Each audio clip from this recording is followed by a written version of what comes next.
ದಿನೇ ದಿನೇ ರಂಗೇರ್ತಾ ಇದೆ ಲೋಕಸಭಾ ಅಖಾಡ.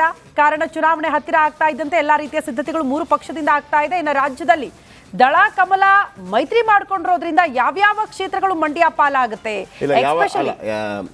28 ಕ್ಷೇತ್ರಗಳ ಪೈಕಿ ಬಹುತೇಕ ನಮಗೆ ಬಂದಿರೋ ಮಾಹಿತಿ ಪ್ರಕಾರ 4 ಜೆಡಿಎಸ್ ಕೊಡ್ತಾರೆ. ಒಂದು ಹಾಸನ, ಅಲ್ಲಿ ಪ್ರಜ್ವಲ್ ರೇವಣ್ಣ ಇದ್ದಾರೆ. ಇನ್ನೊಂದು ಮಂಡ್ಯ ಅಂತೆ ಬಹುತೇಕ ಅಂತಿಮ, ಯಾಕಂದ್ರೆ ನಾರಾಯಣಗೌಡರು ಬರ್ತಾ ಇದ್ದಾರೆ ಅಂತಂದ್ರೆ ಅಂತಿಮ. ಇನ್ನೊಂದು ಕೋಲಾರ, ಇನ್ನೊಂದು ಚಿಕ್ಕಬಳ್ಳಾಪುರ. ಸೊ ಹಾಗಾಗಿ ಜೆಡಿಎಸ್ ಪ್ರಾಬಲ್ಯ ಇರೋದು 11 ಈ ಭಾಗದಲ್ಲಿ. ಚಾಮರಾಜನಗರ, ಮೈಸೂರು, ತುಮಕೂರು, ಆಮೇಲೆ ಚಿಕ್ಕಬಳ್ಳಾಪುರ, ಮಂಡ್ಯ, ರಾಮನಗರ, ಬೆಂಗಳೂರು ಗ್ರಾಮಾಂತರ, ಆಮೇಲೆ ಕೋಲಾರ. ಇಷ್ಟೇ, ಕನ್ಫ್ಯೂಸ್ ಮಾಡೋದು ಬೇಡ. ಮಂಡ್ಯ, ಹಾಸನ, ಕೋಲಾರ, ಚಿಕ್ಕಬಳ್ಳಾಪುರದಲ್ಲಿ ಡಾಕ್ಟರ್ ಸುಧಾಕರ್ ಆ ಕಡೆಗೂ ರೆಡಿ ಇದ್ದಾರೆ, ಈ ಕಡೆಗೂ ರೆಡಿ ಇದ್ದಾರೆ. ಅಲ್ಲಿ ಟಿಕೆಟ್ ಸಿಕ್ಕಿಲ್ಲ, ಜೆಡಿಎಸ್ ಬರ್ಲಿಕ್ಕೆ ರೆಡಿ ಇದ್ದಾರೆ. ಎಲ್ಲ ಮಾತುಕತೆ ರೆಡಿ ಮಾಡ್ಕೊಂಡಿದ್ದಾರೆ. ವಿಶೇಷ ಆಸಕ್ತಿ ಇರೋದು ಮಂಡ್ಯ ಯಾರು ಕೊಡ್ತಾರೆ. ಸುಮಲತಾ ಅವರು ಹತ್ತಿರ ಬಿಜೆಪಿಗೆ ಸೇರಿ ಆಗಿದೆ. ಬಿಜೆಪಿಗೆ ದಿನೇ ದಿನೇ ರಂಗೇರ್ತಾ ಇದೆ ಮಂಡ್ಯ ಲೋಕಸಭಾ ಅಖಾಡ. ಯಾವತ್ತೂ ಇದು ಬಹಳ ಮಜಾ ಕೊಡುತ್ತೆ. ಮಂಡ್ಯ ಲೋಕಸಭಾ ಕ್ಷೇತ್ರದ ಮೈತ್ರಿ ಅಭ್ಯರ್ಥಿ ನಿಖಿಲ್ ಫಿಕ್ಸ್ ಆಗಿದ್ದಾರಾ? ಸೋತಲ್ಲಿಯೇ ಪುಟಿದೇಳಲು ಜೆಡಿಎಸ್ ಯುವರಾಜನ ಪ್ಲಾನ್ ಅಂತೆ. ಮತ್ತೆ ನಿಖಿಲ್ಗೆ ಪಟ್ಟ ಕಟ್ಟಲು ನಡೀತಾ ಇದೆಯಾ ತೆರೆಮರೆ ಸಿದ್ಧತೆ? 1 ವಾರಗಳ ಕಾಲ ನಿಖಿಲ್ ಕುಮಾರಸ್ವಾಮಿ ಮಂಡ್ಯ ಪ್ರವಾಸವನ್ನ ಮಾಡಿದ್ದಾರೆ. ಮುಂದಿನ ವಾರ ಅಥವಾ ಈ ತಿಂಗಳ ಕೊನೆಯ ವಾರದಲ್ಲಿ ಪ್ರವಾಸ ಮಾಡ್ತಾರೆ. ಮಂಡ್ಯ ಲೋಕಸಭಾ ಕ್ಷೇತ್ರದ 8 ವಿಧಾನಸಭಾ ಕ್ಷೇತ್ರಗಳಿಗೂ ಭೇಟಿ ಕೊಟ್ಟಿದ್ದಾರೆ. ಈ 8 ವಿಧಾನಸಭಾ ಕ್ಷೇತ್ರ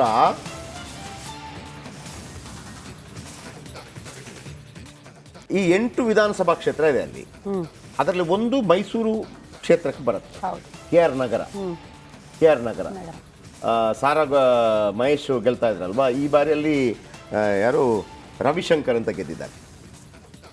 ಈ ಲೋಕಸಭಾ ಚುನಾವಣೆಗೆ ಬಂದಾಗ ಬರುತ್ತೆ. ಫಾರ್ ಎಕ್ಸಾಂಪಲ್, ನಿಮಗೆ ತುಮಕೂರು ವಿಧಾನಸಭಾ ಕ್ಷೇತ್ರಕ್ಕೆ ಶಿರಾ ಬರುತ್ತೆ. ಆದರೆ ಲೋಕಸಭಾ ಕ್ಷೇತ್ರ ಬಂದಾಗ ಅದು ಚಿತ್ರದುರ್ಗಕ್ಕೆ ಬರುತ್ತೆ. ಲೋಕಸಭಾ ಕ್ಷೇತ್ರ ಚಿತ್ರದುರ್ಗಕ್ಕೆ ಬರುತ್ತೆ. ಹಾಗೇನೆ ಈ ಕೆ ಆರ್ ನಗರ ಇದೆಯಲ್ಲ, ಕೆ ಆರ್ ನಗರ ಇದಕ್ಕೆ ಸೇರುತ್ತೆ. 8 ವಿಧಾನಸಭಾ ಕ್ಷೇತ್ರ ಇದೆ. ಒಂದರಲ್ಲಿ ಮಾತ್ರ ಈಗ ಜೆ ಡಿ ಎಸ್ ಗೆದ್ದಿರೋದು. 2018ರಲ್ಲಿ 8ಕ್ಕೆ 8 ಜೆಡಿಎಸ್ ಪಾಲಾಗಿತ್ತು. 8ಕ್ಕೆ 8. ಆ ಸಂದರ್ಭದಲ್ಲಿ ನಿಖಿಲ್ ಕುಮಾರಸ್ವಾಮಿ ಅವರನ್ನು ಕುಮಾರಸ್ವಾಮಿ ಕಳಕಿಳಿಸಿದ್ರು ಲೋಕಸಭಾ ಕ್ಷೇತ್ರಕ್ಕೆ. ಅದು ಕೂಡ ಮೈತ್ರಿ, ಆದರೂ ಸೋಲ್ಬೇಕಾಯ್ತು ನಿಖಿಲ್ ಕುಮಾರಸ್ವಾಮಿ. ಅದಾದ ನಂತರ ರಾಮನಗರದಲ್ಲಿ ಕಣಕ್ಕಿಳಿಸಿದ್ರು. ರಾಮನಗರ ಕುಮಾರಸ್ವಾಮಿ ಅವರು 2 ಕ್ಷೇತ್ರದಿಂದ, ರಾಮನಗರ ಚನ್ನಪಟ್ಟಣ ಗೆದ್ದು ಬಂದಂಥವ್ರು, ಅವರ ಪತ್ನಿ ಅನಿತಾ ಕುಮಾರಸ್ವಾಮಿ ಗೆದ್ದು ಬಂದಂಥವ್ರು. ಅದು ಏನು ಬ್ಯಾಡ್ ಲಕ್ ಗೊತ್ತಿಲ್ಲ, ರಾಮನಗರದಲ್ಲಿ ಎಂತ ಸೋಲಾಯ್ತು ಅಂತಂದ್ರೆ ನಿಖಿಲ್ ಕುಮಾರಸ್ವಾಮಿಗೆ ಬಾಕಿದ್ದವರು ಉಳ್ಕೊಳಕ್ ಸಾಧ್ಯ ಇರಲಿಲ್ಲ. ಅವ್ರು ಹಾಗಾಗಿ ಚುನಾವಣೆಗೆ ನಾನು ಕಂಟೆಸ್ಟೇ ಮಾಡಲ್ಲ ಅಂತಿದ್ರು ಸರ್. ಬಟ್ ಈಗ ಮತ್ತೆ ಲೋಕಸಭೆ ಚುನಾವಣೆ ಹೊತ್ತಲ್ಲಿ ಮಂಡ್ಯದಿಂದ ಅವ್ರ ಹೆಸರು ಕೇಳಿ ಬರ್ತಾ ಇದೆ. ಈಗ ನಿಮಗೆ ಸೀರೆ ಬೇಡ ಅಂತ ಹೇಳ್ತೀರಿ ಅಂತ ಇಟ್ಕೊಳ್ಳಿ, ಆಯ್ತಾ? ಇನ್ನು ಮುಂದೆ ಸೀರೆ ತೆಗಿಯಲ್ಲ ಅಂತೇಳಿ, ಅಂದ್ರೆ ಪರ್ಚೇಸ್ ಮಾಡಲ್ಲ ಅಂತೇಳಿ ಸೀರೆ ತಂದು ಮುಂದೆ ಕಡೆ ಹಾಕ್ತಾರೆ. ಬೇಕು ಅನ್ಸುತ್ತೆ, ಬೇಡ ಅನ್ಸುತ್ತೆ. ಹಂಗೇನೆ ರಾಜಕೀಯದಲ್ಲಿ ಬೇಡ ಅನ್ಸುತ್ತೆ, ಬೇಕು ಅನ್ಸುತ್ತೆ. ಆಫರ್ಗಳು ಬಂದಾಗ ಹೆಣ್ಮಕ್ಳಿಗೆ ಚಿನ್ನ ಬೇಡ, ಹೆಣ್ಮಕ್ಳಿಗೆ ಸೀರೆ ಬೇಡ ಅಂತ ಹೇಳಕ್ಕಾಗತ್ತಾ? ಹಂಗೇನೆ ರಾಜಕೀಯದಲ್ಲಿರುವಂಥವ್ರಿಗೆ ಬ್ಲಡ್ಡೇ ರಾಜಕೀಯ ರೀ. ಆ ಟೈಮಲ್ಲಿ ಎಳ್ದು ಬರುತ್ತೆ. ಆಮೇಲೆ ಅದೊಂದು ಅವಕಾಶನೂ ಸಿಕ್ಕಿದೆ ಇವರಿಗೆ, ಜೆಡಿಎಸ್ ಬಿಜೆಪಿ ಜೊತೆ. ಅದು ಅವರ ಅವಕಾಶಗಳಾಗಿದ್ದಿರ್ಬೋದು. ಟೀಕೆ ಟಿಪ್ಪಣಿ ಬರ್ಬೋದು. ಒಮ್ಮೆ ಹೇಳಿದ್ರು ಯಾವುದೇ ಫ್ಯಾಮಿಲಿ ಕೊಡೋದಿಲ್ಲ, ಮತ್ತೊಂದು ಕೊಡೋದಿಲ್ಲ ಅಂತೇಳಿ.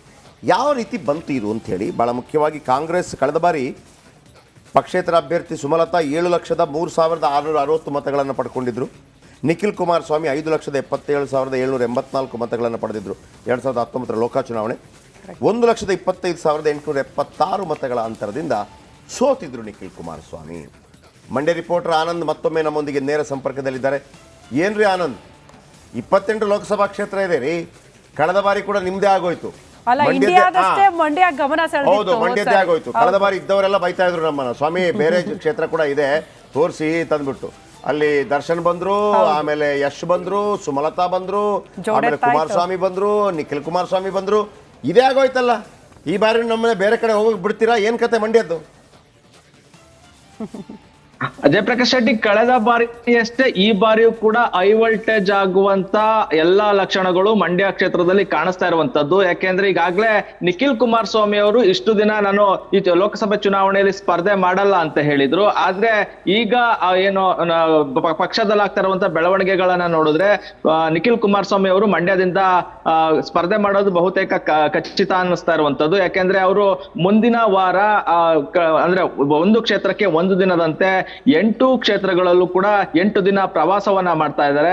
ಇಲ್ಲಿ ಯಾವುದೇ ರೀತಿಯ ಸಮಾವೇಶ ಮಾಡ್ತಾ ಇಲ್ಲ. ಅದ್ರ ಬದಲಾಗಿ ಪ್ರಮುಖ ಮುಖಂಡರುಗಳನ್ನ ಸೇರಿಸುವಂತದ್ದು, ಅದ್ರ ಜೊತೆಗೆ ಹಳ್ಳಿ ಕಟ್ಟೆಗಳಲ್ಲಿ ಹೋಗಿ ಅಲ್ಲಿ ಸಭೆಯನ್ನ ಮಾಡುವಂತದ್ದು, ಪ್ರಮುಖ ಒಂದಷ್ಟು ಮಹಿಳಾ ಕಾರ್ಯಕರ್ತರು ಹಾಗೂ ಒಂದಷ್ಟು ಜನನ ಹೋಗಿ ಮಾತಾಡುವಂತದ್ದು, ಅದ್ರ ಜೊತೆಗೆ ವಿದ್ಯಾರ್ಥಿಗಳನ್ನ ಕೇಂದ್ರ ಬಿಂದುವಾಗಿಟ್ಟುಕೊಂಡು ಒಂದಷ್ಟು ಮತದಾರರನ್ನ ಸೆಳೆಯುವಂತ ಕೆಲಸಕ್ಕೆ ಮುಂದಾಗ್ತಾ ಇದ್ದಾರೆ. ಬೆಳಗ್ಗೆಯಿಂದ ರಾತ್ರಿವರೆಗೂ ಕೂಡ ಈ ಒಂದು ಕಾರ್ಯಕ್ರಮ ಹಾಕೊಂಡಿರುವಂತದ್ದು. ಅದ್ರ ಜೊತೆಗೆ ಯಾರು ಏನು ಪಕ್ಷದಿಂದ ಅಸಮಾಧಾನಗೊಂಡಿದ್ದಾರೆ, ಜೊತೆಗೆ ಅಸಮಾಧಾನ ಯಾರು ಹೊಂದಿದ್ದಾರೆ ಅಂತವ್ರನ್ನ ಕರೆದು ಮಾತಾಡುವಂತ ಕಾರ್ಯಕ್ಕೆ ಮುಂದಾಗಿರುವಂತದ್ದು. ಕಳೆದ ಏನು ಲೋಕಸಭಾ ಚುನಾವಣೆ ಸಂದರ್ಭದಲ್ಲಿ ಕಾಂಗ್ರೆಸ್ ಅವ್ರನ್ನ ವಿಶ್ವಾಸಕ್ಕೆ ತೆಗೆದುಕೊಳ್ಳೋದ್ರಲ್ಲಿ ಜೆಡಿಎಸ್ ನವರು ವಿಫಲ ಆದ್ರು. ಆ ರೀತಿ ಆಗೋದ್ ಬೇಡ ಅನ್ನೋ ಕಾರಣಕ್ಕೆ ಈ ಬಾರಿ ಜೆಡಿಎಸ್ ನವ್ರನ್ನು ಕೂಡ ಒಗ್ಗಟ್ಟಾಗಿ ತೆಗೆದುಕೊಂಡು ಹೋಗ್ಬೇಕು ಅನ್ನೋ ನಿಟ್ಟಿನಲ್ಲಿ ಅವ್ರನ್ನು ಕೂಡ ಪ್ರತಿ ಗ್ರಾಮದಲ್ಲೂ ಅವ್ರನ್ನ ಸೇರಿಸ್ಕೊಂಡು ಅವ್ರ ಜೊತೆ ಒಗ್ಗಟ್ಟಿನಿಂದ ಒಂದು ತಂತ್ರವನ್ನ ಕೊಂಡು ಹೋಗೋ ನಿಟ್ಟಿನಲ್ಲಿ ಈಗಾಗಲೇ ಕಾರ್ಯ ಪ್ರವೃತ್ತರಾಗಿದ್ದಾರೆ. ಅದೇ ನಿಟ್ಟಿನಲ್ಲಿ ಈಗಾಗಲೇ ನಿಖಿಲ್ ಕುಮಾರಸ್ವಾಮಿ ಅವರು ಬರ್ತಾ ಇದ್ದಾರೆ.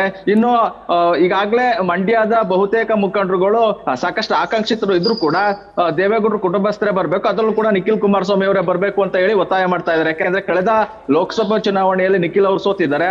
ಆ ಸೋಲನ್ನ ಸೇಡನ್ನ ತೀರ್ಸ್ಕೋಬೇಕು, ಅದ್ರ ಜೊತೆಗೆ ನಿಖಿಲ್ ಅವ್ರಿಗೆ ಇಲ್ಲೇ ಒಂದು ಭದ್ರ ನೆಲೆಯನ್ನ ಕೊಡಿಸ್ಬೇಕು ಅನ್ನೋ ನಿಟ್ಟಿನಲ್ಲಿ ಒಂದಷ್ಟು ಜನ ಮುಖಂಡರುಗಳು ಕೂಡ ಒಂದು ಆಸಕ್ತಿಯನ್ನ ತೋರಿರುವಂತದ್ದು. ಒಂದ್ ವೇಳೆ ನಿಖಿಲ್ ಅವ್ರು ಬರ್ಲಿಲ್ಲ ಅಂದ್ರೆ 3 ಜನ ಪ್ರಮುಖವಾಗಿ ಆಕಾಂಕ್ಷಿತರಿದ್ದಾರೆ. ಅದರಲ್ಲಿ ಬಹುತೇಕ CS ಪುಟ್ಟರಾಜ್ ಅವರಿಗೆ ಟಿಕೆಟ್ ಫೈನಲ್ ಆಗುವಂತ ಸಾಧ್ಯತೆ ಇರುವಂತದ್ದು. ಅದ್ರ ಜೊತೆಗೆ DC ತಮ್ಮಣ್ಣ ಹಾಗೂ ನಾಗಮಂಗಲ ಕ್ಷೇತ್ರದ ಮಾಜಿ ಶಾಸಕ ಸುರೇಶ್ ಗೌಡ್ರು ಕೂಡ ಟಿಕೆಟ್ ಫೈಟ್ ಅನ್ನ ಮಾಡ್ತಾ ಇದ್ದಾರೆ. ಆದ್ರೆ ಈಗ ನೋಡ್ತಾ ಇರುವಂತ ಪ್ರಕಾರ ನಿಖಿಲ್ ಕುಮಾರಸ್ವಾಮಿ ಬರ್ಬೋದು. Jayaprakash Shetty, very nice, very nice. Sumalatha ಕಾಂಗ್ರೆಸ್ಗಾಗಿದ್ರೆ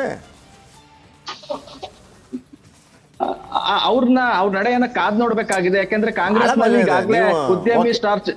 okay, ಈ ಸಲನೂ ಬಿಡೋದಿಲ್ಲ ನೀವು ಬೇರೆ ಕ್ಷೇತ್ರಗಳಿಗೆ ಹೋಗೋದಕ್ಕೆ. ನಮಗೆ ಟಾರ್ಚರ್ ಅಪ್ಪ ನಿಮ್ದು, ಮಂಡ್ಯದವ್ರದ್ದು ಟಾರ್ಚರು. Thank you Anand. ಕಳೆದ ಬಾರಿ ಹಂಗೆ ಆಯ್ತು. ಎಲ್ಲ ಯಾವ ಟಿವಿಗಳಲ್ಲಿ ನೋಡಿದ್ರು ಮಂಡ್ಯ ಬಿಟ್ರೆ ಉಳಿದವರು ಸರ್ ನಮ್ದು ಹಾಕಿ ಸರ್ ಸ್ವಲ್ಪ ನಮ್ದು ಹಾಕಿ ಅಂತ. ಆಮೇಲೆ ನಿಮಗೆ ಭಾಳ ಇಲ್ಲಿ ರಾಮನಗರದಲ್ಲೂ ಕೂಡ 10,715 ಮತಗಳ ಅಂತರದಿಂದ ನಿಖಿಲ್ ಕುಮಾರಸ್ವಾಮಿ ಸೋತಿದ್ರು. ಇಕ್ಬಾಲ್ ಹುಸೇನ್ ಅವರಿಗೆ 87,690 ಮತಗಳು, ಅಂದರೆ 47% ಮತಗಳು ಬಂದರೆ ನಿಖಿಲ್ ಕುಮಾರಸ್ವಾಮಿ ಅವರಿಗೆ 76,975 ಮತಗಳು ಬಂದಿತ್ತು. ಅಲ್ಲಿ ಬಿಜೆಪಿಯಿಂದ ಮರಿಲಿಂಗೇಗೌಡರು ನಿಂತಿದ್ರು, ಅವರು 12,912 ಮತಗಳನ್ನು ಪಡ್ಕೊಂಡಿದ್ದಾರೆ. ಈ ಬಾರಿ ಭಾಳ ಬದಲಾವಣೆಗಳಾಗತ್ತೆ. ನಿಖಿಲ್ ನಿಲ್ತಾರಾ? ನಿಖಿಲ್ ನಿಂತಿಲ್ಲ ಅಂದ್ರೆ CS ಪುಟ್ಟರಾಜ್ ಅವರಿಗೆ ಗ್ಯಾರಂಟಿ. ಸರ್, ನಿಖಿಲ್ ಅವ್ರಿಗೆ ಬಿಜೆಪಿ ನಾಯಕರು ಒಪ್ಕೊಳ್ತಾರೆ ಅಂತ ಅನ್ಸುತ್ತೆ. 2 ಬಾರಿ ಸೋಲ್ ಕಂಡಿದ್ದಾರೆ. ಆ ಕಡೆ ಬಿಜೆಪಿ ನೆಲೆ ಇಲ್ಲ. ಅದು ಬಿಜೆಪಿ ತಲೆನೋವಲ್ಲ, ಅದು JDS ತಲೆನೋವು. ಬಿಜೆಪಿಗೆ ಅದಕ್ಕೆ ಇಂಟರ್ಫಿಯರ್ ಆಗುವ ಯಾವುದೇ ರೈಟ್ಸು ಇರೋದಿಲ್ಲ. ಅವ್ರು ಬೇಕಿದ್ರೆ ನೀವು CN ಮಂಜುನಾಥ್ ಅವರನ್ನು ಕೊಡಿ, ಬೆಂಗಳೂರು ಗ್ರಾಮಾಂತರ ಬಿಜೆಪಿಯಿಂದ ನಿಲ್ಲಿಸ್ತೀವಿ ಅಂತ ಕೇಳಿದ್ದಾರೆ. ಜಯದೇವ ಡೈರೆಕ್ಟರ್ ಅಲ್ಲ ಮೊನ್ನೆ, ಅವರನ್ನ ಕುಮಾರಸ್ವಾಮಿ ಕೂಡ ಒಂದು ಸಂದರ್ಶನದಲ್ಲಿ ಹೇಳಿದ್ರು. ಅವರು ಒಪ್ಕೊಳ್ಳೋದಿದ್ರೆ ರೆಡಿ ಅಂತ, ಅವರನ್ನು ಕರ್ಕೊಳ್ಳೋಕೆ ರೆಡಿ ಇದೆ. ಆಮೇಲೆ ಮಂಡ್ಯ ವಿಚಾರ, ಮಂಡ್ಯ ಹಾಸನ ಇವರಿಗೆ 4 ಕೊಟ್ಟರೆ ಅದಕ್ಕೆ ಬಿಜೆಪಿ ತಲೆ ಹಾಕಲ್ಲ. ಅದು ದೇವೇಗೌಡರಿದ್ದಾಗ ಅದನ್ನು ತಲೆ ಹಾಕಕ್ಕೆ ಸಾಧ್ಯನಿಲ್ಲ, ಅದು ಅಲ್ಲವೂ ಅಲ್ಲ. ಇಲ್ಲಿ ಭಾಳ ಮುಖ್ಯವಾಗಿ ನಿಖಿಲ್ ನಿಂತರೆ ನಿಖಿಲ್, ಇಲ್ಲ ಅಂತಂದ್ರೆ CS ಪುಟ್ಟರಾಜು ಅವರಿಗೆ ಪಕ್ಕ. CS ಪುಟ್ಟರಾಜು ರಮ್ಯಾ ವಿರುದ್ಧ ಸ್ಪರ್ಧೆ ಮಾಡಿ ಗೆದ್ದಿದ್ರು, ನಂಬರ್ 1. ಆಮೇಲೆ ಒಳ್ಳೆ ನಾಯಕ ಅವರು. ಸುರೇಶ್ ಗೌಡ್ರು ಇದ್ದಾರೆ ನಾಗಮಂಗಲದಲ್ಲಿ, ಈ ಚಲುವರಾಯಸ್ವಾಮಿ ಅವರ ವಿರುದ್ಧ ಸ್ಪರ್ಧೆ ಮಾಡಿ ಸೋತಿದ್ದಾರೆ. JDS ಅಲ್ಲಿದ್ದಾರೆ. ಬೇಸಿಕಲಿ ಅವರು ಕೂಡ ಕಾಂಗ್ರೆಸ್ ಅವರು. ಮತ್ತೊಂದು DC ತಮ್ಮಣ್ಣ ನನಗೆ ಡೌಟ್, ಯಾಕೆಂತಂದ್ರೆ ವಯಸ್ಸಾಗಿದೆ ಅವರಿಗೆ, ಸಂಬಂಧಿ ಆಗತ್ತೆ. ಬಟ್ CS ಪುಟ್ಟರಾಜು ಮತ್ತು ಇವ್ರದ್ದು ರೇಸಲ್ಲಿದ್ದಂಗೆ ಕಾಣ್ತಾ ಇದೆ. ಸುರೇಶ್ ಗೌಡ್ರು ಕೂಡ ಆಕಾಂಕ್ಷಿ, ಬಟ್ ಸುರೇಶ್ ಗೌಡ್ರು ಅಚ್ಚರಿ ಅನ್ನೋ ರೀತಿಯಲ್ಲಿ ಕುಮಾರಸ್ವಾಮಿ ಅವರು ಹೇಳಿದ್ರು ಹೇಳಿಬೋದು. ನಮ್ಮ ಫ್ಯಾಮಿಲಿಯಿಂದ ಇಲ್ಲ ಅಂತ ಹೇಳ್ತಾ ಇದ್ದಾರೆ. ಕೊನೆಗಳಿಗೆಯಲ್ಲಿ ಏನಾಗುತ್ತೆ ಗೊತ್ತಿಲ್ಲ, ಆದ್ರೆ ಒಂದು ರಿವೆಂಜ್ ಹೊಡಿಬೇಕು ಅಂತ ಬಹಳ ಆಸೆ. ನಿಖಿಲ್ ಕುಮಾರಸ್ವಾಮಿಗೆ ಒಂದು ನೆಲೆ ಮಾಡಿಕೊಟ್ಟಿಲ್ಲ ಅನ್ನುವಂಥ ನೋವಿದೆಯಲ್ಲ ಕುಮಾರಸ್ವಾಮಿ ಬಹಳ ಇದೆ. ಅದನ್ನೇ ಟೀಕೆ ಕೂಡ ಮಾಡ್ತಾ ಇದ್ದಾರೆ ಸುಮಲತಾ, ಮಗನಿಗಾಗಿ ಇಷ್ಟೆಲ್ಲ ಮಾಡ್ತಾ ಇದ್ದೀರಿ ಅಂತ. ಸರ್, ರೇವಣ್ಣ ಮಕ್ಕಳೆಲ್ಲ ಸೆಟ್ಲ್ ಆದ್ರೂ ನಿಖಿಲ್ ಕುಮಾರಸ್ವಾಮಿ ಸೆಟ್ಲ್ ಆಗ್ಬೇಕು ಅನ್ನೋದಿದೆ.